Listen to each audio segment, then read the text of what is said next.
Hello and welcome to episode 16 of the Crash and Ride podcast. I'm Patrick Ferguson. I'm your host. Today's guest is Patrick Nehoda, singer, songwriter, guitar player from Nashville, Tennessee. Patrick was formerly a wilderness firefighter in Northern California, and we talked about the experience of nearly being overrun by a forest fire when he was doing that job. Having such a close brush with death, I think, forced Patrick to reevaluate some of his life priorities, and he eventually moved to Nashville to play music. I've been on tour pretty much all summer with a band from Japan called Pinky Doodle Poodle. We passed through Nashville, and that's when I was able to sit down and talk to Patrick. If you're new to the show, Crash and Ride is a long-form interview podcast where I talk to musicians who've survived anxiety and depression. The idea is that if we could have these conversations about the worst moments in our lives, that maybe we can sort of break down some of the stigma around talking about depression and anxiety and mental illness and addiction. I think the worst part of being depressed or anxious or struggling with an addiction is how lonely you feel. So the whole purpose of this podcast is to sort of help people feel less isolated in their sadness and pain, and maybe help them find the strength to reach out and get some help. If you need to reach the podcast, you can always email us at crashandride@protonmail.com. That's exactly like it sounds, crashandride at protonmail.com. That email is confidential. It's encrypted. Nobody reads it but me. I'll protect your anonymity at all costs. If you have ideas for guests, or if you want to be a guest, or if you need some help getting a referral to some kind of community resource in your area, if you need some help, then, email us at that address. As I mentioned, I've been on tour a lot lately. Pinky Doodle Poodle is a high-energy rock band from Tokyo, Japan. Last night, I'm recording this, of course, before the release day. Last night, Pinky Doodle Poodle won the Flagpole Music Award for Best Hard Rock Band in Athens, Georgia. They've been here a year. That's a dream for them, and they're super stoked about it. Currently, we're trying to resolve their visa issues so they can stay here for another year and continue to play music in the United States. It's been a wild ride. So with that in mind, I want to run down a list of dates of upcoming Pinky Doodle Poodle dates. Let's see, June 25th, we'll be playing at Slim's in downtown Raleigh, North Carolina. June 26th, we'll be at Snug Harbor in Charlotte, North Carolina. That's the final date of our month-long residency where we played there every week. June 27th, we're at Reggie's in Wilmington, North Carolina. June 29th, we're at Monstercade in Winston-Salem, North Carolina. And July 4th, we're playing at Altered Frequencies in Franklin, North Carolina. Those are the Pinky Doodle Poodle dates that we have scheduled. There's going to be more in July. But I have kind of a big announcement. I also play with Mike Mills and his sort of side project, the Mike Mills Concerto. And we've added some dates this fall with the Concerto, and also on that tour will be Glenn Lavelle of the Rolling Stones and formerly of the Allman Brothers Band. So that's we're doing a night of Georgia music. We're doing some songs by Allman Brothers Band, Outkast, Graham Parsons, Greg Allman, R.E.M., Gladys Knight and the Pips. I mean, just a whole bunch of music by Georgia artists. And there's going to be some James Brown tunes, too. Kind of looking forward to that. Those dates are as follows. September 26th, we're at the Warner Theater in Washington, D.C. September 28th, we're at the Thomas Wolfe Auditorium in Asheville, North Carolina. September 30th, we're at the James K. Polk Theater in Nashville, Tennessee. October 2nd, we're playing the Lyric Theater in Birmingham, Alabama. October 4th, we're playing the Lucas Theater in Savannah, Georgia. And October 5th, we're playing the Miller Theater in Augusta, Georgia. This has been the busiest year for me as a player since I was in my 20s. It has been crazy. I mean, Pinky Doodle Poodle's probably doing 150 dates this year, plus now I have this Mike Mills thing that's going to do a bunch of dates. It's great. I am tired, though. Because, Pinky Doodle Poodle, we're jamming a Kano. We're sleeping on floors and couches. And when I'm home, man, it's good to be home. I do want to say thank you for everybody who's been so supportive of Pinky Doodle Poodle. They really love being in the United States, and people have been letting us crash on their couches and on their floors and coming to shows and buying merchandise. And they're super stoked about having won the Flagpole Music Award. This has been such a great year for them and for me. Thank you so much. I also want to say thank you. We got some new Patreon subscribers this week. That's at www.patreon.com/crashandride. You can make a monthly contribution there to keep the show going. I'll always offer content for free because I feel like what we're doing is somewhat important. But, if you throw me a monthly contribution, that helps pay some bills. And oh, man, also, we got nominated for this grant with 73%.com, which is an offshoot of the Swedish record label Radio Union. I did the interview for that a couple of days ago at like 5:30 in the morning because they were on Swedish time. And That went really well. I'll let everybody know how that comes out. We may or may not get some grant money out of that, but a lot of folks voted and supported us, and thank you so much for that. Also, Crash and Ride is brought to you in part by Greer Amplification. Greer Amps builds the best boutique effects pedals available. If you're looking for an overdrive, boost, fuzz, compressor, or tremolo that is rugged, road-tested, and at home on stage, in the studio, or in your living room, Greer has a pedal for you. Nick and his staff strive to build the best products around with the best tone you've ever heard. They believe in their products, and they stand behind them too, backing each one up with a lifetime warranty to the original owner. Each Greer Amps product is hand-built in Athens, Georgia, USA. Go to www.greeramps.com or visit your local music retailer today. Crash and Ride is also brought to you in part by Jittery Joe's, a local coffee roaster in Athens, Georgia. They've created an espresso blend called Crash and Ride, named after the podcast. It's going to be one of their 3-man espresso blends. It's going to be available on their web store. It'll soon be available on the Crash and Ride web store once I finally have 4 days to sit down and build a web store. It's been crazy. I've been touring so much. Also, if you go to our Patreon page, if you sign up for the monthly support level of $35, I'll send you a can of those beans every month. It's a way of showing my gratitude for your support. And hey, if you're having a tough time and you're not sure how to cope, if you're contemplating self-harm, you're having dark days, let me suggest the National Suicide Prevention Lifeline. It's 24/7, it's confidential, it's free. There's trained volunteers there to talk you through your crisis and maybe hook you up with some community resources to get the help that you need. It's 1-800-273-8255. As I mentioned, it's toll-free. That call is free. Your services are free. 1-800-273-8255. They do great work there, and I would highly encourage you, if you're struggling, to reach out. Oh, hey, one more thing I forgot to mention until just now. I'm going to start doing a Spotify playlist for each episode, and it'll contain music from the current guests and previous guests and maybe some future guests, bands that we've played with on tour. Just want to hook you up with whatever I'm listening to and turn you on to some new music. So be on the lookout for that on our social media accounts or in the show notes for each episode. So anyway, this is probably the longest intro I've ever cut for this show. My apologies. It just seems to be a lot of news right now. Let's jump into our interview with Patrick Nehoda.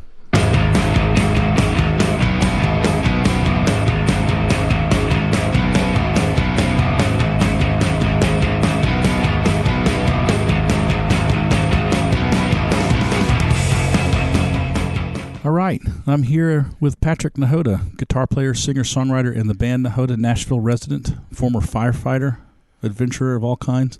Yes, sir. Welcome. Thank you for having me. We're currently at the home space here in Nashville, which is like a rehearsal, recording venue, art gallery, the whole community, non-profit community. This place is really cool. Yeah, it is. It's a lot of fun. Lots of good people. How long has it been here? A little over a year. April 1st was the hard launch last year. So, but they opened the doors, I think, a month early for a lot of us that had signed up already. Have you played here? Yeah. I played a show. I hosted one for a guy named Ariel Posen who was traveling through in the venue space, and it was a good time. 80 to 100 people fits pretty comfortably in there. Mm-hmm. Great sound system, cool lighting, nice stage, Had a good time. So it's a membership-driven thing? Yeah. So you have different levels of membership. They have it like for the creative, and then they have it for the producer, and then for the business-minded. So you end up, they kind of break it down to monthly rates.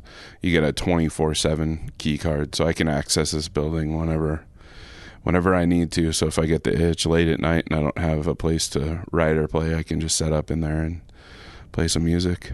I think every town needs a spot like this. I think that's what they're working for, is to kind of spread it out there and then keep it, have like memberships, like reciprocity, that sort of thing. Oh, cool. Yeah. So if you're a member of Home in Nashville, you can go to the one in Seattle. Exactly. Right. I know at one point Logan was even talking about trying to figure out a way to put some cots in somewhere. That way, like for touring bands, it's like you always know you got a place to crash. Oh man, that would have been so useful on this tour more than once. Yeah. So I'm as we record this, I'm on tour with Pinky Doodle Poodle. We played a show last night. Patrick was there. It was great. It was great. It was awesome. Great rock and roll show. How long have you lived in Nashville? 3 years. And you came here from Seattle? Yes, sir. And you had already recorded the Nehoda record that's available on Bandcamp. Yeah, that was in Seattle. Right. But you've got a band here. Yes. And it's not like a bunch of jobbing musicians. This is like a band. Yeah, it's a band. I love that. It's a band.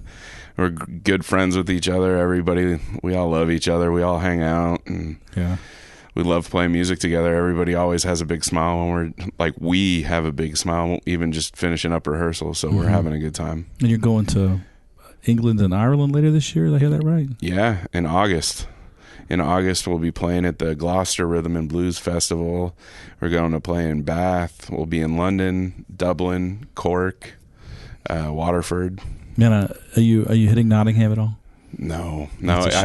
I still have dates open, so we might be able to change that. Well, I'll see if I can plug you in. There's a label in Nottingham called Gringo Records that I really love. Nice. Just about everything they put out is amazing. That's awesome. And it's just Nottingham bands. Like 5/8 wanted to release a record in the UK, and I went to Gringo, and they were like, sorry. Yeah.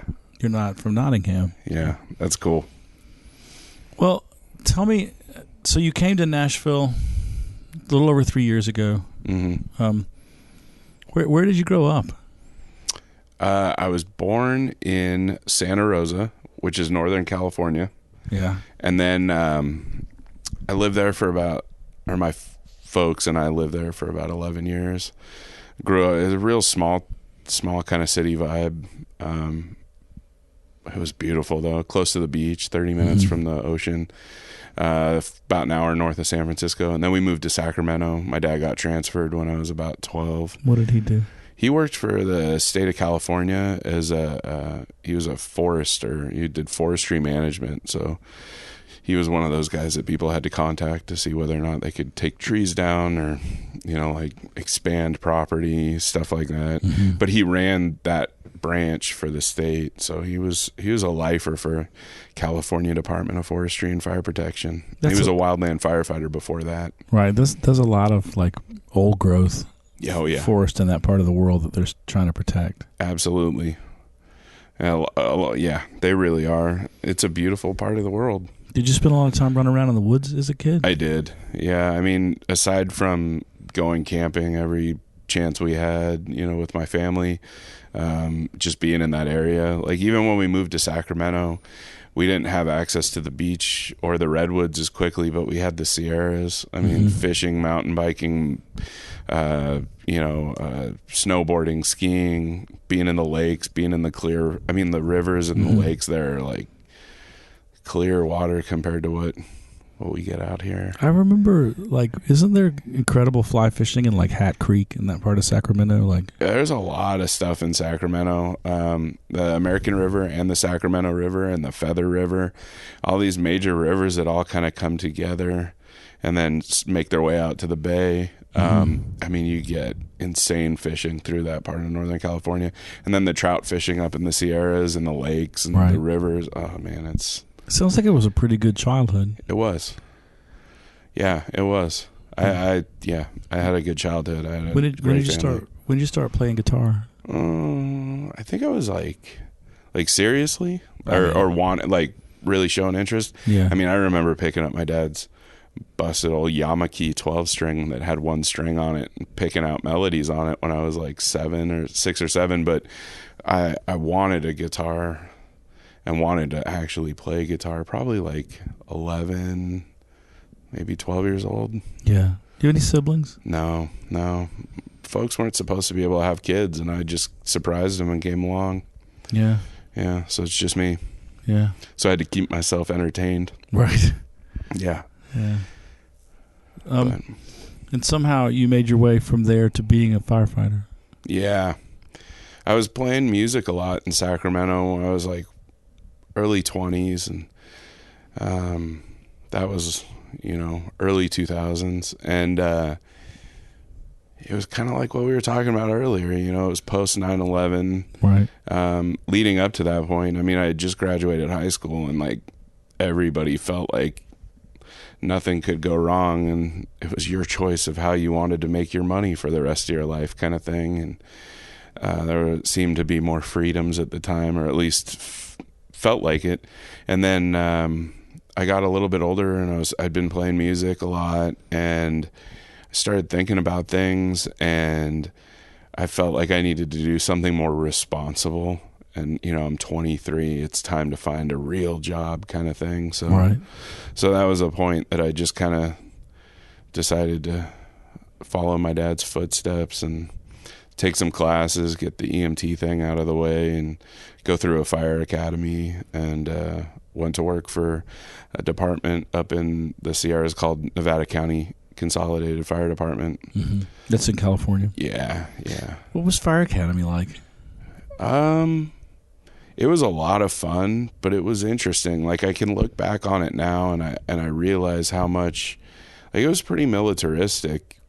I mean, I wasn't in the military, so I can't say 100%. Right. But they brought in petty officers from the Navy to, like, beat us up pretty regularly and stuff like that. So, I mean, I think we got little glimpses of it. A lot of the people that were running it were ex-military, so they had, it was pretty hardcore. I mean, 6-7 days a week for a semester, freezing colds, sweltering heat, whatever. You were just out there doing your thing. It was a blast. I mean, I made some really good friends, and learned a lot about myself. Got over a lot of like insecurities and fears that I probably would have had for the rest of my life had it not been through that. Yeah, a lot of physical training then. Oh yeah. I mean, you'd have your PT a couple days a week, but there was always some form of it, even when you were on the grounds. And when I say PT, I mean like Tuesdays and Thursdays we met with a coach at the junior college, and he'd make us run 10 miles and then do 500 push-ups and, like go in the weight room and do insane amounts of lifting and just all kinds of different stuff. So this was with an eye towards building the most effective wilderness firefighters they possibly could. Yeah, well, that academy actually was for just all firefighters. It wasn't just wildland. Right. So a lot of people have left there and gone on to be city and county guys. Right. Yeah. And the EMT training was part of that or before that? No, you had to do that to get into the academy. Yeah. Yeah. Did at any point while you're sort of in this training start thinking about the humanity of the job? Like, I've got to learn how to revive someone from an opiate overdose, or did like any of that ever kind of weigh heavy on you? Or yeah, like I got into it because I really felt, man, it's so strange to think about this now, but I remember thinking in my early 20s that I didn't really feel like I was doing much, and I felt like if I wasn't doing much, then the least I could do is try to make things better for the next guy and the next gal. Right. And that was kind of what got me into that field, because I thought, okay, well, this is something that I can do to help people.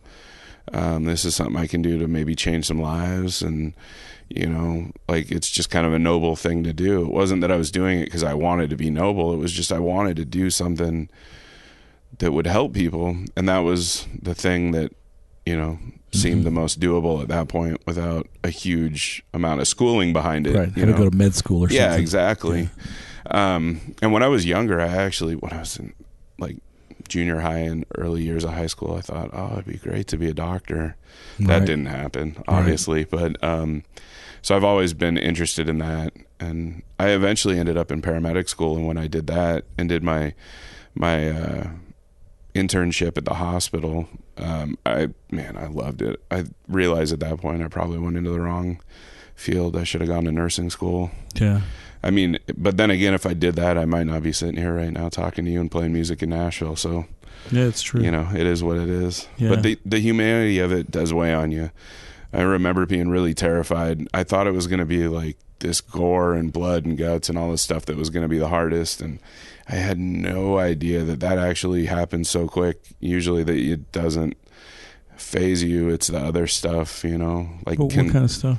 Consoling family members, Yeah. Somebody dies or commits suicide or something, and everybody else is off talking to the police and this and that, and the wife is standing there crying and having like just being human and just interacting and consoling and being there for that person. It sounds like you're referring to a specific incident when you talk about that. That was actually the first. That one kind of was probably the first one that really stuck out, and it was a suicide. And we showed up. My husband had been sick. He'd had Parkinson's, and wife went to the grocery store, and he hung himself in the garage. And we showed up, and I'll never forget it, because like some of the guys were like, cracking jokes and stuff, trying to make light of the situation, not in front of anybody, but with each other, just to keep it from being super heavy. And it was so confusing to me at the time because it was like my first suicide, you know? And to me it was like, how can you make light of any of this? This is like disrespectful and all this stuff. And you know, I just realized as I get older and think back on it, they were just dealing with it the best they could. They never did anything bad or disrespectful in front of anybody involved, but you know, nobody ever took the time to say, have you ever dealt with this before? Have you ever seen this before? Right. Are you, you know, like, is it cool? Are you okay? You know, like, you want to talk about, like, does this bring up any feelings or anything that you might want to, like, get past so that the next 30 years of your career will go smoothly? Right. You know, everybody just started cracking jokes. Like, what are you guys up to today? Oh, we're just hanging out. You know, as this guy's swinging in a garage, it's like, okay. But yeah, I mean, everybody was doing their thing, and the widow was there, huh? She was there, and they kind of left me with her. And I mean, what do? You don't know the person. You're in a professional, you know. And then on top of it, they give you all these different classes on different levels of you shouldn't ever touch people. You shouldn't hug people. You shouldn't this, that, everything, because it could be harassment, or it could be this, or it could be that. And I mean, I'm like fresh out of the academy at that point. Everything to that point had been by the book, and had been taught to me. I had no life experience in this yet, and I didn't know what to do. I didn't know how to help her. I didn't know, you know, I tried to talk to her, nothing worked. You know, now I think about it, and she probably just needed a hug. Yeah. You know, but I was terrified to offer that or do that because, you know, what happens if it goes either direction and she's like, what are you doing? Why are you, you know, and just freaks out again. Then what? You ever thought about touching base with her? No. I wouldn't even know how to be honest with you. Yeah. But it would be awfully, what is the opposite of by the book? Yeah, it would definitely be the opposite of by the book. But man, it might, I don't know, man. That's the reason that I'm not a medical professional, is I have this insanely large circle of empathy around me at all times. And I would need to go back and be like, I'm so sorry. Yeah. You know? Yeah. That I wasn't able to do more for you. Yeah. On the worst day of your life. Yeah. Yeah, it's interesting that you bring up empathy, because that's something that I've always had, and that I've always been that type of person. And it was really hard. That was the hardest transition about that job, was kind of numbing up. And I don't mean like by chemicals or alcohol or anything. I just mean like making the decision that from here on forward, I kind of got to shut that emotional, empathetic, artistic side of myself down and just kind of toughen up. And I mean, it's a special kind of person that can look at that level of human suffering every day and not be destroyed by it. Yeah. I had a friend whose wife was an ER nurse, and for years, you know, I was working all these IT jobs between being a professional musician, and I was always like, I really hate IT work because I feel like I'm not doing anything useful in the world. I'm just like trying to push this product's value to the point where they can have a stock IPO, and it just felt like the worst kind of fiddling, you know, while Rome burns.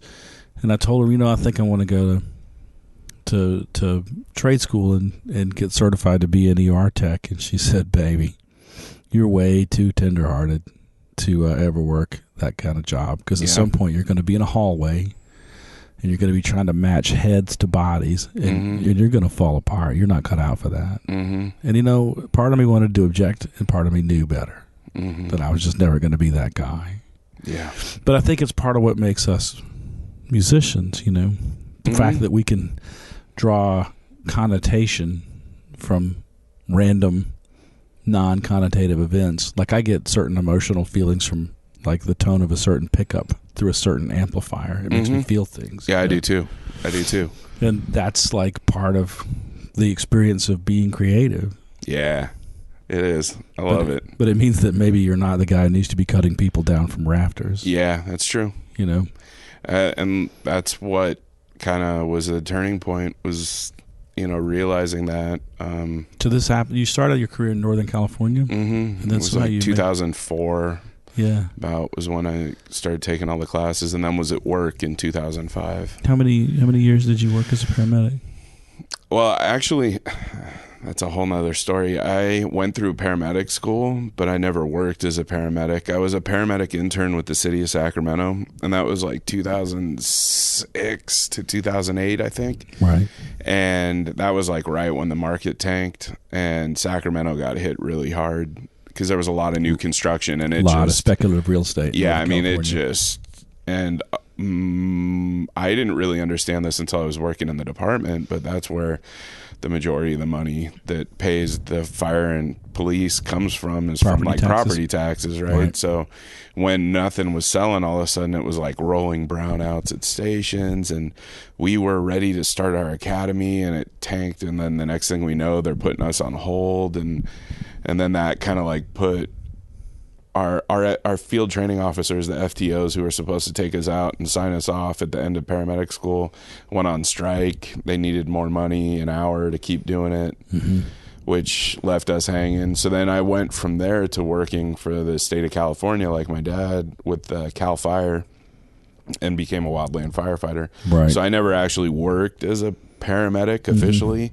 I just completed the schooling, but I was an EMT. So I started as a firefighter EMT, like right out the gate. And the entire time I was working, it was as an EMT. It's important to, I think, mention maybe that California has a special set of restrictions on how they pay for things because of Proposition 13. Interesting. Which is you're not allowed to raise property taxes on existing property to pay for infrastructure in the city, because there were people in Southern California who didn't want to pay for brown kids to go to school in the 70s. Yeah. And they passed a special law that exempted them from paying increased property taxes as the value of their properties went up. So somewhere like Sacramento has got all this speculative building, and that's where they make the property taxes off of new construction. So when the market craters, suddenly there's no money for basic services. Yeah. I love living in late capitalism, don't you? Yeah. Yeah. Well, the most interesting thing about it was I remember, like, as it was happening, everybody kept saying, well, if you really want to be part of this department, you really want to be like, the real deal, you're just going to stick it out. And we were making like $500 a month as interns, and they wouldn't allow us to have a second job while we were going through it. So it was kind of, you're just racking up debt the whole time you're doing this thing. And then they put us on hold, and they hired an academy of just EMTs below us, around us, and left us kind of in this spot. And at that point I was just like, thanks, but I'm moving on. So you got on board with Cal Fire. So when you said you came on board as an EMT, is that? Yeah. And so that means that you're not just fighting fires during the fire season, but also like going and getting hikers out of the woods? Yeah, absolutely. Yeah. We did search and rescue. We did swift water rescue. We would do low angle rescue, which was ropes and stuff like that, but not like hanging off the side of buildings ropes, but steep stuff. Right. We did vehicle accidents. We did medical aids. We did fires. We did wildland fires, city fires, dumpster fires, meadow fires. I worked in Lake Tahoe, so it was pretty amazing. So we had some times fighting fire where we just had these amazing views of the Sierras and the lake. Right. Turn around for a minute. Yeah, just stand and go, that's beautiful. I'll put that out. Right. So we did a little bit of everything. Are most of the fires lightning or campers or? It depends. Like one of the worst fires that area in Lake Tahoe had was the Angora fire, which was a neighborhood. There was somebody who had lit some love letters on fire and thrown them into a fire pit. And during the summer in California, you pretty much can't have a campfire because of stuff like this. It just gets dry. Even when there's no drought, it's still super dry during the summer. And this person threw these embers into this fire pit and they blew away, and people saw smoke in a tree and they said, hey, called 911. They kind of left it hanging. They're like, that'll go out. It's not that big a deal.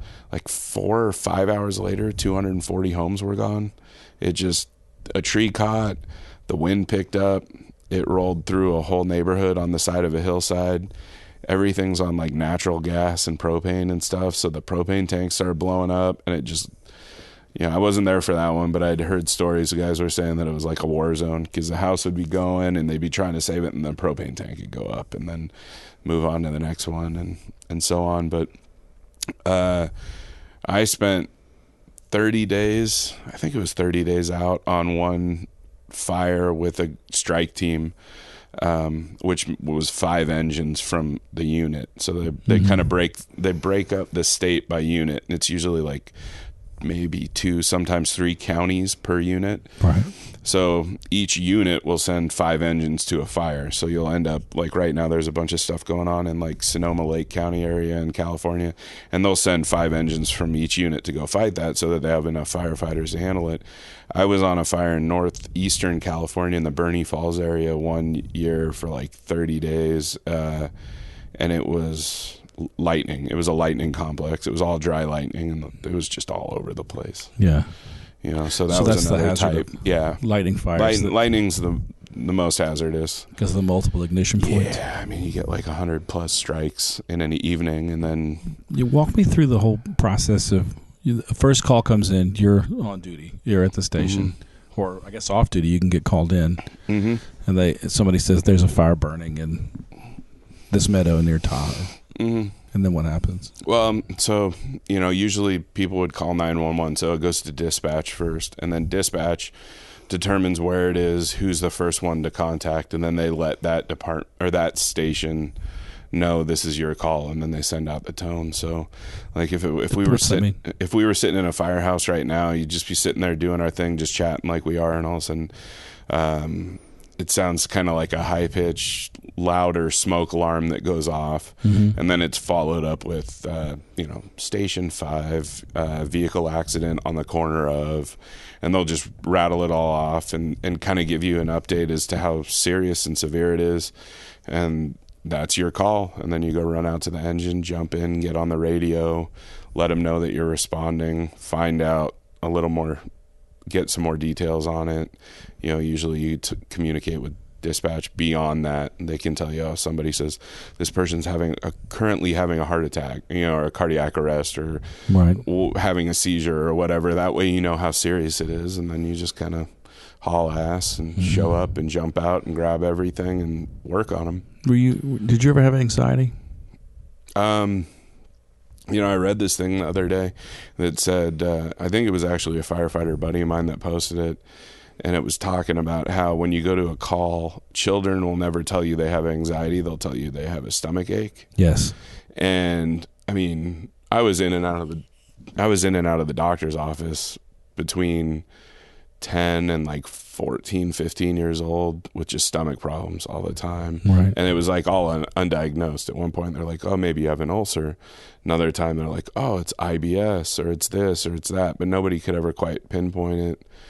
And I kind of grew out of it. Now I can look back and say that's when my anxiety started. What was going on at home? Remember? Everything was good, but we had just moved from Santa Rosa to Sacramento. I had a really tight group of friends, and I went to a small school. We all shared the same teachers all day long. It wasn't like typical school, where you change classes with your friend. I mean, we saw each other 8 hours a day every day, and I had the closest thing to family at that point, or to like a brother in a good friend that I had there. And then all of a sudden it was just pack up and move 3 hours or 2.5 hours away and start over. And it just it wasn't a good fit. Right. So, I mean, I'm pretty sure that's where it all came from. Because my mom was amazing. My dad was great. He's quiet, still is. But, I mean, I have nothing to complain about when it comes to my parents. Right. One of the adverse childhood events, that they talk about these sort of traumatic events that happen in childhood. One of them is that being uprooted to move like that. Mm-hmm. It's hard for kids. Yeah. But you had some of that going to calls. Actually, I was lucky. I didn't quite have that as much. I mean, I would get like the adrenaline rush, that everybody does, because it's like, okay, here, this is the real deal. But I didn't have anxiety on the calls. Things happen so fast that you just don't have time to think about it. And I think that's why the academies and the schooling is so militaristic, is because they want to really ingrain it into you. It's like muscle memory at that point, so that you don't think. You just go and you do it, and then you're done, and then you go home and you maybe think about it, maybe don't. But it doesn't like affect you that much when you're doing it itself. There's a book a few years ago called On Killing. It was by a retired colonel in the military, and he talked about how the regimenting of behavior and the repetition that they create by using pop-up targets to sort of train people to shoot without thinking ends up having a long-term deleterious effect on the people that they train, because they don't process the moment until later, because they've been trained to react so quickly in the moment, and years later they have trauma because they do things in those moments sometimes that they wouldn't do normally, because they've been trained not to do them, not to think about doing them. Yeah. But I think when you're rushing off to, use the jaws of life to extract someone from a Buick LeSabre that's wrapped around a telephone pole, it's not really, the trauma is not from the thing that you did, but just the thing that you witnessed. Yeah.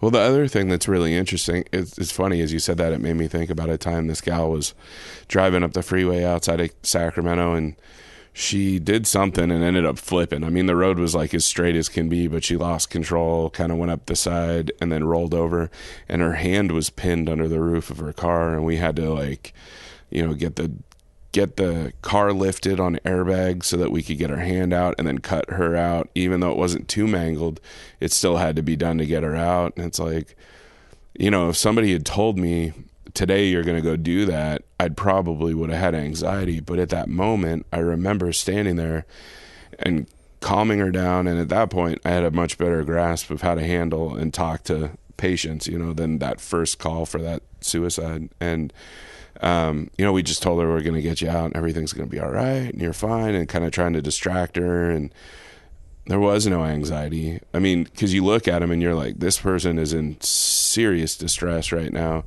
and we're here to help them. We need to get that. It was always kind of like, if you started to feel anxious, it all went away the minute you saw what kind of shape or what kind of situation the patient was in. Because you've been trained to see all the positive outcomes. And options to get there. Yeah. And then just the fact that, I'm just standing here looking at it. What do I have to be anxious about? Like, she's the one with her hand trapped under the roof of her car upside down on the freeway in 100-degree weather, Right. So you just kind of, I don't know if justify it's the right word, but you just kind of like figure out your own way around it to kind of like... To contextualize it. Yeah, exactly, to contextualize it. But then there was a fire that went really badly. Well, yeah, I mean, it was, I wouldn't say that the whole situation was kind of strange. We were on a timber farm in northeastern California, so there wasn't any like homes, or there wasn't any lives at danger or anything like that, but it was a big timber farm. Right. And there was what kind of wood? I think it was like pine and stuff like that. Pine burns different than other woods. Yeah, and then like manzanita burns super hot too. Right. All the different woods do burn differently, but it was the whole thing was just kind of interesting. The fire was kind of down in a canyon, and nobody really had a good vantage point to see what was going on. They wanted us to create a fireline, which was basically like a freeway lane around it, so that... To contain it? Yeah, to contain it. There was no way it was ever going to get contained by what we were doing, but we were kind of doing our thing, and it got dark, and we looked up, and we could see clouds, and then all of a sudden we saw embers whirling in it and realized it was really close. And the captains that were working with us called the whole strike team together to get a PAR report, which is like an accountability type deal, to make sure that everybody's there, because you're going to essentially retreat. You don't want to leave somebody behind kind of thing. So we get everybody together, make sure everybody's together, all present and accounted for. And we started to leave, and 4 of the 5 engines were parked up one way, and our engine was parked a different direction. So we got separated at that point. And as we started going to our engine, it was a pretty thick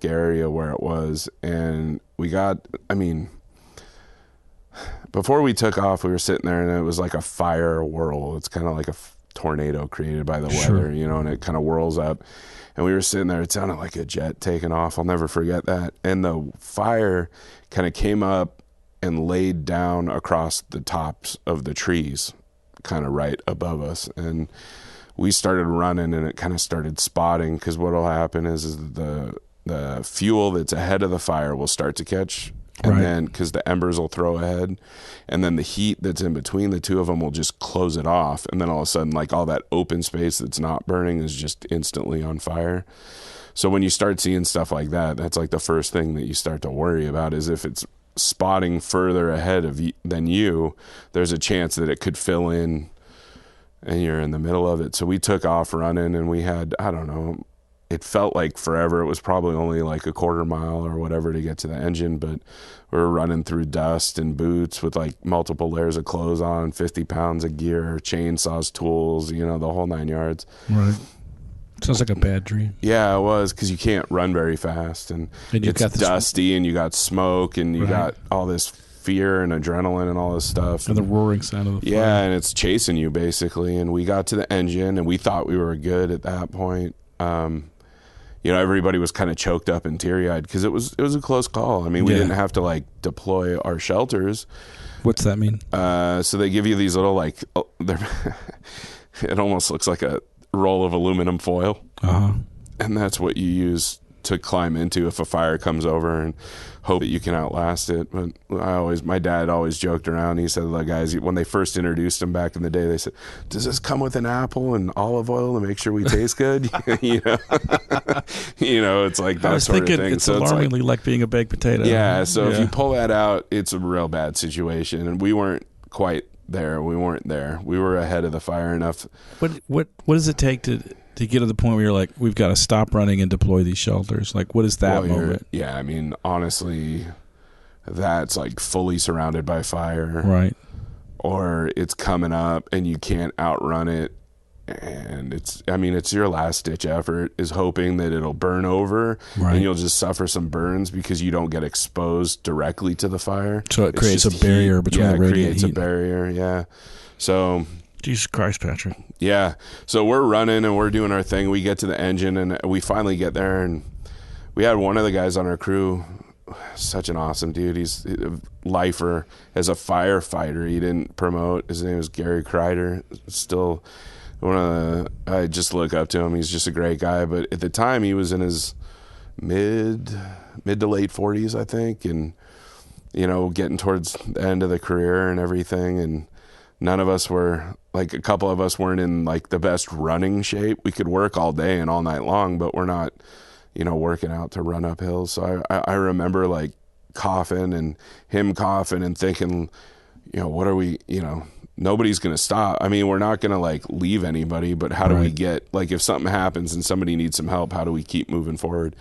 We got to the engine and thought everything was fine, and we drove out. We were all laughing and joking, and the whole time my captain's driving, and he's got this really serious look on his face, and we're just doing our thing, and we're all like listening to the radio chatter, and we could hear the division chief who kind of controlled the whole area. He's on the radio.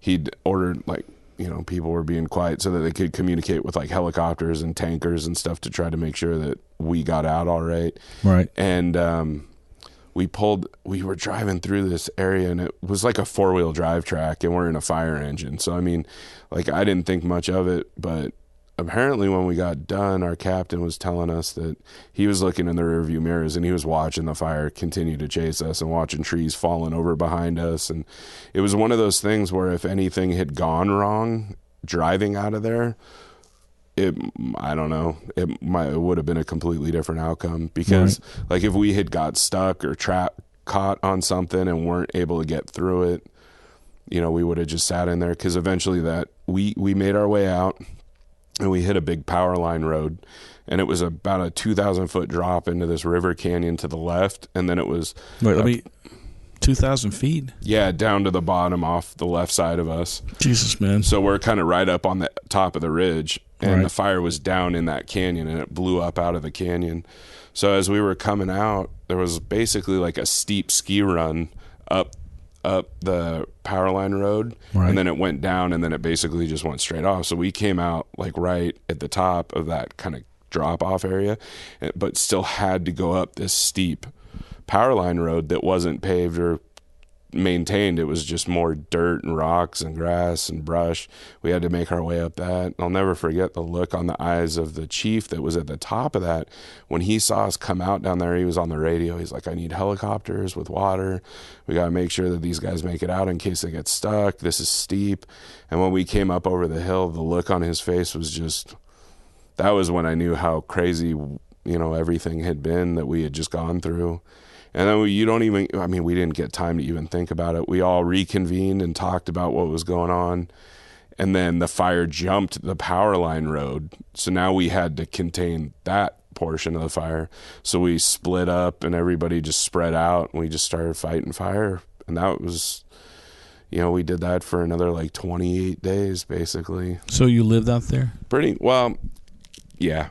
Basically, yeah. You work a 24-hour shift, and then they give you 24 hours to rest, and then you work 24 hours, and then you get 24 hours to rest. So that seems healthy. Yeah, exactly. Do you stay in touch with Crider? Yeah, I do. It's funny you call him that because that is definitely Crider is Crider. Yeah. Is he retired or is he still? He is retired, tending to his garden in Northern California and hanging out with his dog and his friends and family and just enjoying life. Sounds like he had the kind of moment of reckoning that you had after that fire. Yeah. It was all pretty interesting. He was one of the only ones that would really talk about it. Right. I mean, we all got together afterwards and they pulled us together one day, the entire strike team, and they were like, I've heard some chatter that some of you guys feel like that was a close call. It really wasn't. So don't think of it as it being one. And then we all kind of looked at each other. We were like, yeah, okay. That was them just trying to keep you combat ready. Yeah. By minimizing your. Yeah.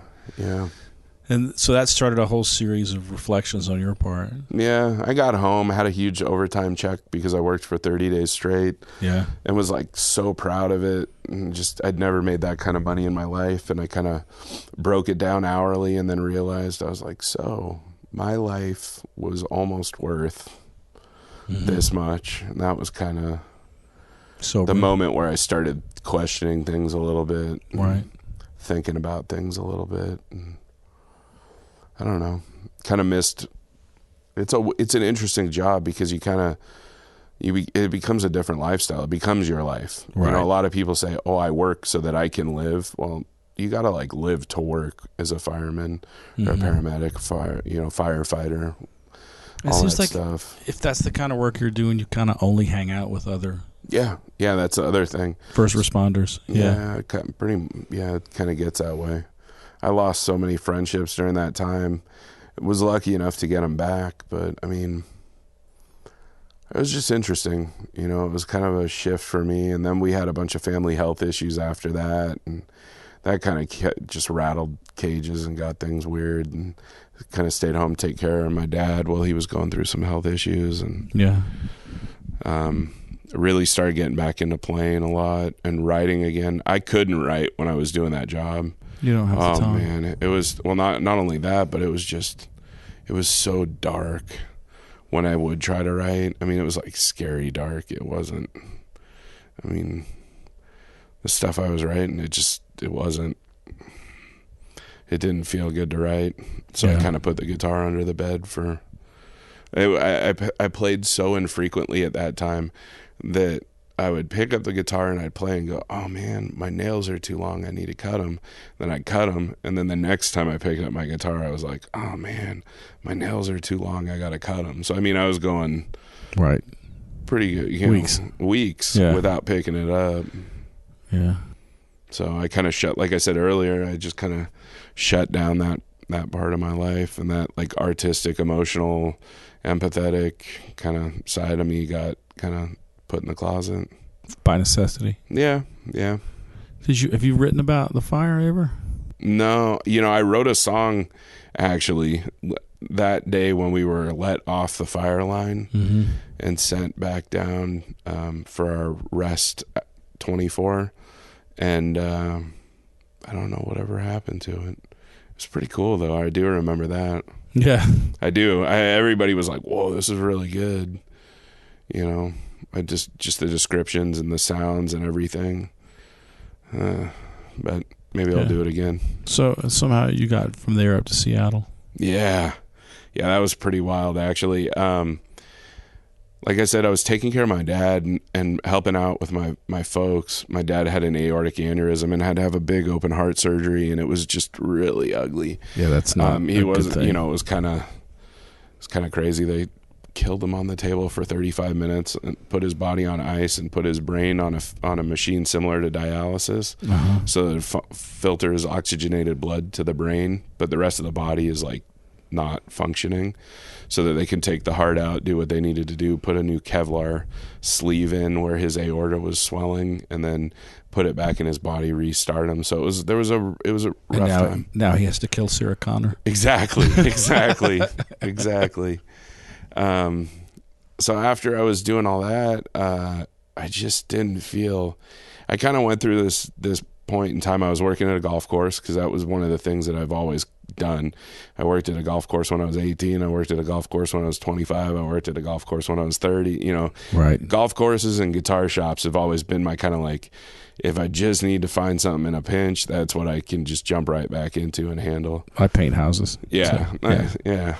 So I was doing that, and I'd been helping out with my folks and was at home again at like 28, 29, 30, something like that. And I just felt like it was time for a big change, and I'd never really done anything like that.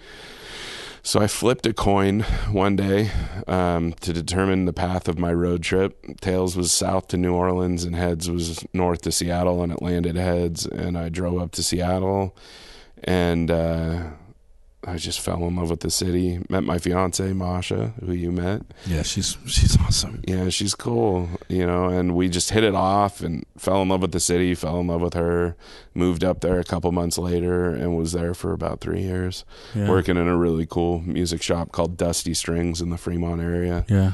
And then playing music and writing and just kind of enjoying life. Yeah. Sort of. After sort of reflecting on the fire, thinking maybe this most important thing is not to make a bunch of money, but exactly, to make a bunch of art instead. Yeah, just to enjoy life and do what makes me smile. Yeah. Have you ever had to do any like PTSD stuff about the fire, or is it just sort of something you've processed and you're done with it? I think I have not, right. But I think that sort of stuff gets discussed a little more openly now than it did. Yeah. Even 9 years ago or whatever it was when that happened. My grandpa hit the beach at Normandy. Yeah. And never talked about it. Yep. Until he met my fiance, then now my wife. And one day, he just told her everything. Yeah. I mean, he didn't say anything horrifying or shocking, but he unburdened himself about how terrible war is and how he thinks it's something that men should never do again. And he'd never had that conversation with anybody in our family. It was kind of shocking. Yeah. But yeah, I think that sometimes the time is the important thing to get it behind you. It's not so immediate. Yeah. I think my biggest issue with it was that it wasn't so much, like we were talking about this previously, it wasn't so much that fire that created, I guess, PTSD, because I just knew right away. I was like, wow, that was a close one. And then as I thought about it, I was like, I just don't think this is worth that hourly wage. There were other things that stuck with me from the job, you know, like what I was that story I was talking about earlier with the suicide, and other things that would like just pop up at the most inopportune times mentally. But my biggest thing that was really hard for me to deal with was that when I left the department, even though I still tried to communicate with a lot of people, there wasn't a ton of reciprocation in that. Like I left, you know what I mean? It was kind of like, you gave up, you left. That was like one of the hardest things for me to do, is because I mean, that's what the job kind of is that you're there to make sure that your brothers and sisters make it home safe at night. Right. You know, so when you leave that, it's kind of a weird feeling in that sense. There was some weird guilt and kind of like, you know, some people will be, oh, what were you, what'd you get scared? Did you get afraid? And I'm like, no, I just kind of thought about things and recalibrated my sights on life and what I wanted to do. And right. It just didn't match up anymore. I had a conversation with someone earlier today who I'll probably interview at some point because that person's story was sufficiently compelling that I thought, I can't believe I'm not recording this. Mm-hmm. But we made this realization, I think, together in this conversation that some people's trajectory, because of their early life being sufficiently just fucked up, mm-hmm. becomes, well, I'm willing to sacrifice myself enough that someone might have a better shot. Mm-hmm. You know, like she was talking about what she wants from life. She has no interest in parenting and no interest in, like, doesn't really plan to get old because she just had such a tough time coming up that, like, if the opportunity presented itself to sacrifice herself, like to say go up on a mountain and fight a fire to the point mm-hmm. that it consumes them, that it would feel like that was something worthwhile. Mm-hmm. It was pretty wild to reflect on, you mm-hmm. know, that might be someone's just like, this is what I was put here for. Yeah. But so you made a record in Seattle, moved to Nashville. Yeah. Got a band. Things are going good. Yeah, we're having fun. Yeah. Yeah, Mosh is bartending at D's up in Madison, having a great time. It's a great community bar, great community of musicians and songwriters and locals and kind of off the Broadway vibe. Yeah. And you're playing? Yeah. A lot? Yeah, you know, a lot for me. Yeah. You know, it's getting more and more, you know. I think last month we played like, I don't know, 6 shows, 7 shows, something like that. So decent amount for not leaving the city. Right. You know, that's a lot. You got any plans other than Europe and the UK? You're gonna? We're trying. We're hoping to start branching out some more. You know, I'd love to come down, play in Athens. Let's do that. Yeah, that'd be great. We've our bass player's from Philly and New York, and Jersey area. So he's like, if we drive up there, I'll get us gigs, kind of thing. So we're gonna try to do that. And Braden, our guitarist and just all around awesome guy, is from Mississippi, so he's got some connections down there still. And there's a lot of good. We're just trying to kind of branch out. Bowling Green, Birmingham, whatever. Just play. My band played a bunch, and we used to call the Bayou Circuit, Starkville, Hattiesburg. Yeah, we played Hattiesburg last year. Yeah, and man, that's people. What we were talking about earlier today, you know, you look at the paper when you're playing a show in Nashville, you're like, oh, mm-hmm. Casey Musgraves is playing on the east side, and Jason Isbell's at the Ryman, and how am I going to compete with all this? Well, you get to Hattiesburg, and it's just you. Absolutely. And the whole town turns out. It's pretty good. Yeah, it's a lot of fun. Yeah. So I usually wind these interviews up with a series of questions. And since I know that I was just recently turned you onto the podcast, you probably don't know them, but it's a series of questions sort of based loosely on the ones that they end the actor's studio with. But like everybody's heard those questions, so they already have an anticipated set of answers, so I came up with my own. That was nice. Those questions were actually pioneered by a French radio host named Bernard Pivot. And I think that they're really cool, but I have some sort of different ones. So we can jump into that if you're ready. Sure. Okay. Yeah. The first question is, what is the fondest memory that you have of a meal that you've had? Oh, man. Probably being with all my family at my house, the house that I grew up in Sacramento.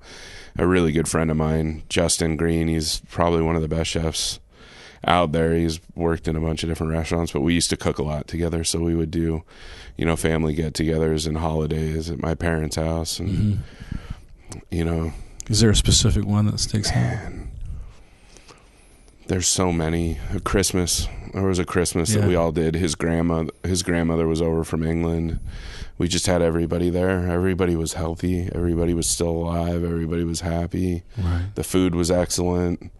You know, the whole process of prepping it, everything. Do you remember what you guys ate? Yeah, actually, he made porchetta, which is like pork. You know, you've had porchetta. Yeah. So he did it all from scratch. We got a big piece of pork belly and made everything to fill it and rolled it up. And I ended up doing dessert that night. I did my best take on, like, I think it's like bucha de noel. It's like a Christmas style log cake where you roll it as well. So it's kind of like rolled. Yeah, it was like the equivalent of the porchetta, but in dessert. And Yeah. his mom and grandma, I think, made some Yorkshire pudding that night. You know, it was just... Sounds outstanding. It was great. Like I said, it was... Really good everybody memory. was there. Yeah. Second question. This question has changed. When I first started doing these interviews, I would always ask, what is the most frightened you've ever been? But I was interviewing a woman, and, you know, with the same sort of kind of short-sightedness that a lot of men, especially my age, have. I asked her that question, and, man, the look that flashed across her face, and she said, here's the one I'm prepared to talk about. Yeah. And I realized that maybe that's not the best question to ask women. Yeah. So I offer you also the option of what is the time that you were braver than you ever thought you could be? Oh, man. I don't know. That's a tough one. Or what's the most scared I've ever been? Yeah. I'll tell you that one. Yeah. That one pops up. That one's easy. I was about 19 years old, working the door at a club in Sacramento, and it was already a weird night. I mean, there was fights and drama and people. It was separated. There was like a big brew house in the back where they would throw kind of rave style parties, and then there was like a dance club, restaurant, brewery front, and they had two separate parties going on. And there'd been a fight in the front, and we didn't know about it in the back, and there was a fight that was starting in the back, and they asked me to keep everybody that walked through the doors out and stay in with everybody else, make sure that nothing else happened inside. And this guy started kicking trash cans. He was a scary dude. I mean, I'm 6'7", 350 pounds, and this guy was like making me nervous. So I'm standing near the door thinking, if this gets ugly, I'm getting out of here. And all of a sudden I hear pop, pop, zing, and I get hit in the face by a piece of stucco, and this bullet hit a wall about 1.5 feet from my head. Just sent off a ricochet. A stucco hit me in the face. I was standing. Somebody said that I looked like Super Mario. There was a table sitting next to me, and I didn't even take a step. I just jumped up over it, landed on the other side, and was ready to hide behind everybody. I was like, I am not getting shot. Yeah. That was probably about as scared as I've been. Yeah. What the fuck happened to that guy? I don't know. You stick around and find out. The cops didn't even come in. They set up like a roadblock at the front because there was no way to leave out the back. Right. So they just waited for it to calm down and settle down because they didn't want it. I mean, it was ugly. There was a guy went to his car and came back with a samurai sword. Another guy had a baseball bat with like nails in it. Somebody else had a gun. You know, it was just like all these guys who thought they were thugs that just all came out. They just went to their car. It was... But they've been waiting for this moment for years. Yeah, exactly. Driving around with that it had shit the in their potential car. of being really weird. Yeah. And luckily it all kind of calmed down, but yeah, that was pretty interesting. Jesus Christ. Yeah. But they said that it was like a kitchen table or a card table. And then my friend said he saw me. I turned around and saw it and just went up and over it and landed on the other side. I said, I've never had a vertical like that. Surprised I didn't like fall on it. Yeah. So, third question: what thing in your life that you have lost do you miss the most? Oh man, like possession or like person or anything. Yeah. You know, at this point, my mom. Yeah. Yeah. How long's she been gone? A year. Oh man, it's still fresh. Yeah. And just helping her through the whole process and being her caregiver and everything like that. She came here to be in Nashville with you. Yeah. She was the last part of her life. She is an amazing woman. She do hospice? Yeah. At the Isn't end. hospice amazing? Yeah, at the end. It was hospice. It was just me and my dad and Masha up until the tail end. But yeah, I'd have to say she's the one that I've lost that I miss the most. You still go to call her sometimes? Yeah. Isn't that the weirdest thing? I talk to her every night, you know. Oh. I still talk to her every night, you know. I'll go into bed and just think about her and say, you know, just do my thing and, you know. Yeah. Is your dad still here? Yeah, he is. He went through a real rough patch after that. He actually almost died. He was in the hospital in the ICU back in September. How old is he? He's 73. Yeah. He's super stubborn. He just refused to go to the doctor, and we kept telling him to go. Oh, man, my dad's last words are going to be, I'm fine. I swear I'm fine. Yeah, absolutely. So, but he's good. He's a lot better now. He is making his recovery, he's doing a lot better. I think I got to grieve while my mom was ill. Right. Because she and I kind of went through the process together. Uh-huh. So we let it out when we needed to let it out. And I think I don't know, it seemed kind of like he was still, until it was really too late, thought that maybe there was still a chance that things were going to turn around. Yeah. But there never was, Yeah. So then when it did happen, then all of a sudden there was like, I should have done this, I should have done that. I'm just grateful that since I was her caregiver for so long, I got to do everything that I could and be there for her the best that I could. Yeah. So thankfully I don't carry any of that, Sure, around with me. I just miss the hell out of her. Yeah. So, yeah. I still got to call my grandma every now and then. Yeah. I'll be cooking something. I'm like, how much cream of tartar does this take? Yeah. And I'll pull my phone out and be like, fuck. Yeah, man. I wish I could have I should have gotten, when my mom was still, she'd been diagnosed, but it hadn't progressed too far yet. I should have just got everything written down, and I didn't think about it. And then one day I just was like, hey, she was sitting in the living room, and I said, what goes in your sauce again?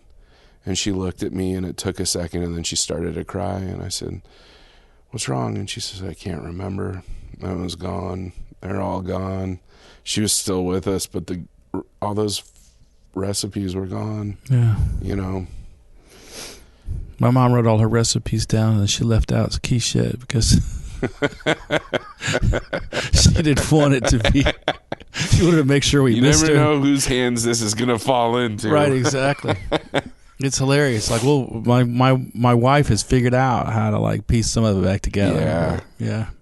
My mom left the keys to the kingdom, took them with her. You know? Yeah. So, tell me about a time that you received an act of kindness from a stranger. Oh. There's been so many, but the one that popped into my head immediately was a friend of mine here named Mark Huff. He's a songwriter and has been forever. He's been in LA and Vegas and Nashville, and we met when I was working at the guitar shop in Seattle, and he came in one day and we were just chatting, and at the end of the conversation, he was like, do you like it here? And I was like, yeah, but I'm still struggling to just get the music out there. And, he's like, you should come out to Nashville and play a show. And I was like, yeah, okay. And he says, well, if I come back up here, could you get us a show together? I said, yeah, absolutely. He says, okay, well, I'll repay you. I'll book you a show in Nashville if you ever come out there, and we'll do our thing. I said, sure. So then 6 months or so went by. He came back up to Seattle. We played that show. We had a blast. We connected some more. And then at that point, it was getting close to me moving out here. And I told him I said, I'm going to move out here. And he says, okay, well, when you get here, I want to introduce you to some folks. I said, okay. And he did. And those folks have ended up, even though it's, 3 years later, and some of them, it took the better part of that 3 years to get to that point. Braden, my guitarist that I'm friends with, was a mutual friend of Mark's. I wouldn't have met Braden the way that I did without Mark. I wouldn't have met Jeremy, who plays in another band with Braden, who plays drums with us. Jeremy is a super talented guy. He sings, he plays guitar, he plays drums, he makes guitars, he builds houses, the whole 9 yards. But I wouldn't have met him without Braden. Mm-hmm. I wouldn't have met Grayson, who plays bass, without Jeremy, because they're family friends. And it's like that random act of really standing up to what Mark said he was going to do in the first place is what has me in this position right now, I think. I think it's one of the great things about this part of the world is that there are still people left whose word is gold. Yeah. You know? Yeah. Mark's a stand-up dude. And if you listen to this, Mark, I love you and thank you. Yeah, thanks, Mark. What is your favorite place to gig? Oh. That's kind of a tough one. There's so many places around here that I haven't gotten a chance to yet. We really have fun at the Springwater. It's just such a little dive, you know. That's where we met. Yeah, that's where we met. Yeah. You know, and it's like the louder you are, the happier they are. They want you playing rock and roll. They want it to be loose and fun and have a good time. I always have a really good time there. We've played the Cobra. That was great. You know, I really enjoyed playing in England. Yeah. I really enjoyed playing in England. Was there a particular club?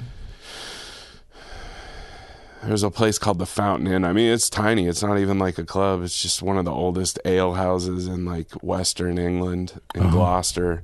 And they were the ones that invited us out for the festival last year. And it just was so much fun to be able, you know, you're looking over one rooftop and there's a cathedral that was used in like the Harry Potter movies. And then you look out this way and here's a steeple, you know, it's just the views and the different location. I just love playing for people, period, you know. Yeah. But I think that one really sticks with me just because it was the first chance playing out of the country and playing. We were invited to do it too. It's maybe one of the first times somebody's really reached out without me having to start the ball rolling and said, we would really like you to do this. So with all that being said, I think that's probably so far my favorite. Yeah. I do love, I mean, I have a blast playing anywhere. I'd say Springwater here is so far my favorite. So far, almost everybody's had one in the States and one international. Yeah. And I was in a band called the Lolos for a while with a guy who was then from Texas and is now from Portland, Oregon. But we played in Hull in England, which is a college town, but it's a northern town, and it's kind of grim. You know, like the town itself was a little. It was freezing rain when I was there, and it was it's not a nice night, and yet everything inside that club was warm. The people, the temperature. Maybe a lovely cup of tea, and then after everything ended, like they ran everybody out, and the staff and a couple of like trusted locals hung around, and somebody brought in takeout curry, and we had this amazing meal, shooting pool, and people who drank were quite drunk, and it was just a really great time. Yeah, I'm really looking forward to going back, just because, I mean, as you're telling me this, it's bringing back all the memories why it was my favorite. I mean, Helen, the owner, just running out gin and tonics with all kinds of strawberries and melons and all kinds of crazy garnishes in it, you know, giving me these like fishbowl-sized gin and tonics every 20, 30 minutes as we were playing, and just people celebrating birthdays and people genuinely listening. Right. I mean, like paying attention to what was going on. It was just so refreshing, and we weren't even with the full band. Right. I was terrified. It was me and a guitarist that went over there. Wow. And then on top of it, at the last minute, I was like, I'm not an acoustic player. I'm not bringing a fucking acoustic guitar. I was like, I'm bringing an electric. So we both played electric without a band. I was like, this is either going to be great or this is going to crash and burn. And they loved it. And I was like, oh, thank God. So they just listened. There was a club called the Luminaire in London years ago. And there was a sign hanging in the Luminaire that said, "The Luminaire is a music venue. If you'd wish to have a conversation, we invite you to adjourn to the bar downstairs." Nice. And if you were up there talking during the show, someone would come and tap you on the shoulder and say, "There's a bar downstairs." That's awesome. And they would, like, it wasn't really like it. They weren't inviting you. They were sending you. Yeah. And it was great because I played some great shows at the Luminaire during the years. It's closed now. It was in a weird spot. It was too far from any particular train station, so it's kind of... Yeah, that makes it tough. Yeah. That's the beauty of it over there. Yeah, you can get around. You get around so easy. So visa and income considerations aside, if you could live anywhere in the world, where would you live? That's tough because there's so much that I haven't explored yet. But from where I have visited, which isn't much. I mean, I've been Canada, Alaska, Mexico, you know, England, Netherlands. If I was a little bit older and looking for something a little slower, like that kind of Western, southwestern portion of England, Bath, Gloucester, Bristol, that area over there was really awesome. Amsterdam was really cool. Like, we had a blast when we were hanging out there, but I don't know if that's where I'd want to live.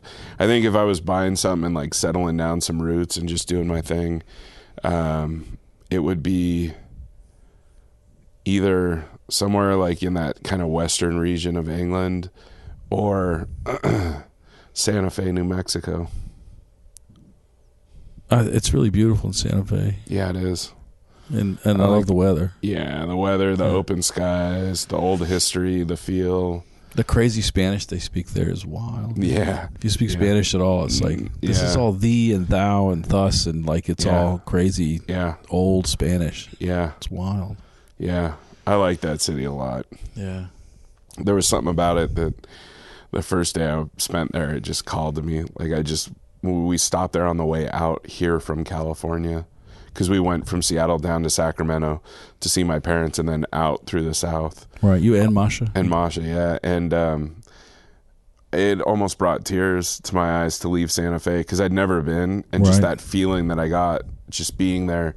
Had we not already had plans to move here, that might have been where we ended up. I mean, if someone ever says, you know what, I'm putting a flag in the ground and this is where the music scene is going to be from now on in Santa Fe, I'd already be moving. Yeah. It's so beautiful. It is.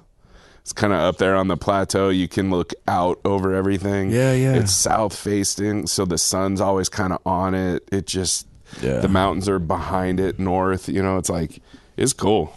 The colors are beautiful. Yeah. It's just different from here for sure. Yeah. The West is so different from someone who grew up in the South. Yeah. So what is your perfect musical instrument, and do you already own it or not? I have a Les Paul that I play almost all the time, pretty much, like no matter what. Even now when I'm doing like solo gigs, I'll plug that in instead of a hollow body. Yeah. And I can get a lot of stuff out of that. Sound wise, it's comfortable, it plays great, sounds good clean, sounds good dirty. But I'm also kind of a nut when it comes to gear, so I always can figure out a reason why I need something different. I mean, yeah. And it's like, and I have a buddy who I reconnected with here in Nashville. His name's Matthew Timmons. He runs a company, or is the GM for a company called Novo Guitars, which is a builder by the name of Dennis Fano, and he had Fano guitars for a long time. I've heard of Fano. Yeah, so they sold the name and the rights and this and that to Premier Guitar Builder or whatever it is, and then he started this new company, and it's just him running it. Matthew, who I worked with in Seattle, is the GM. And we're working on a guitar. They want to have me as an artist on the Novo team. And super cool. Yeah, so like I got to pick the color and all the design and all this stuff. What color did you pick? It's called Coke Bottle Green Sparkle. Oh, I'll show you a picture. Sounds afterwards. really good. It's pretty cool. What color's your Les Paul? It's a cherry burst. Is that what you took to England when you went? No, when I went to England, I had like this hollow body that I brought because I was still trying to keep it sounding a little more kind of plunky and acoustic at times. But what hollow body was it? It was a Gibson ES330. I played one of those today at Gruen, and it was the best playing guitar I've ever They're cool. I couldn't believe how easy the action was on that guitar. Yeah, it's because the way that trapeze tailpiece works that takes a little bit of the tension off the strings, and it's soft and effortless, and then the resonance of the body, you feel everything you're doing, and it's a very organic feeling guitar. It just felt like I knew what I was doing, and I don't. Yeah, yeah, that's why I took it. So last question. So if you could get into a taxi that is sort of like it could go anywhere in time or space, like it's not limited by like current reality, and you said to the driver, okay man, take me home, where are you going?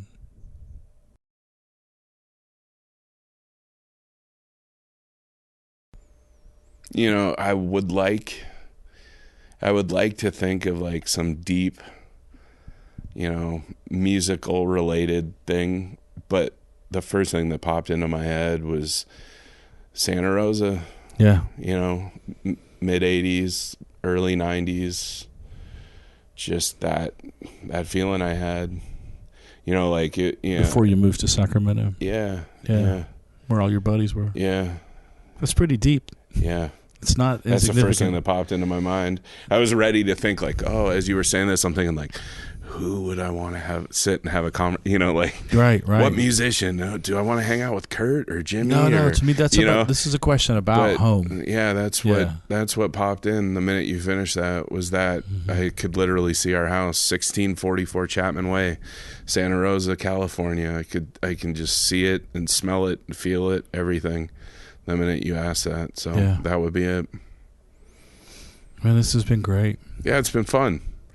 I don't have any desire to be a firefighter now, I'll be honest with you. Yeah. I don't really either anymore. Yeah.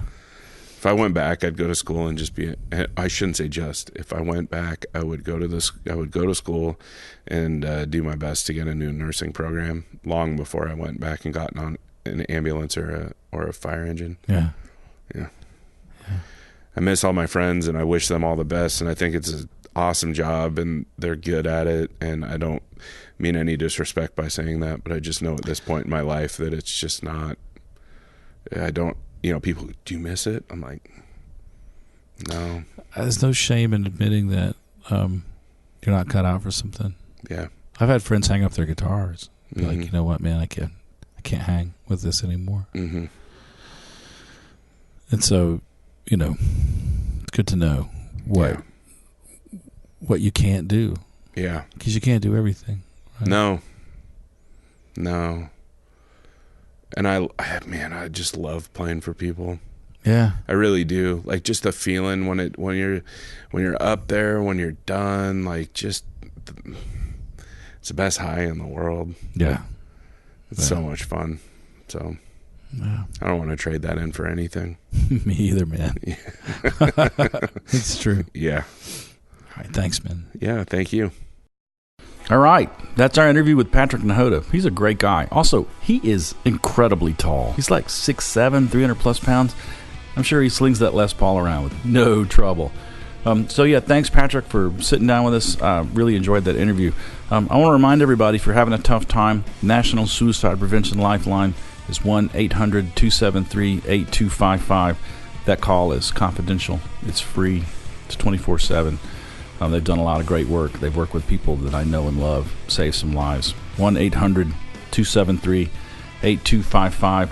If Pinky Doodle Poodle or Mike Mills or the band 5/8, my other bands, coming to your town, come see us. Come say hi, shake my hand. We'll get some coffee. We'll talk it out.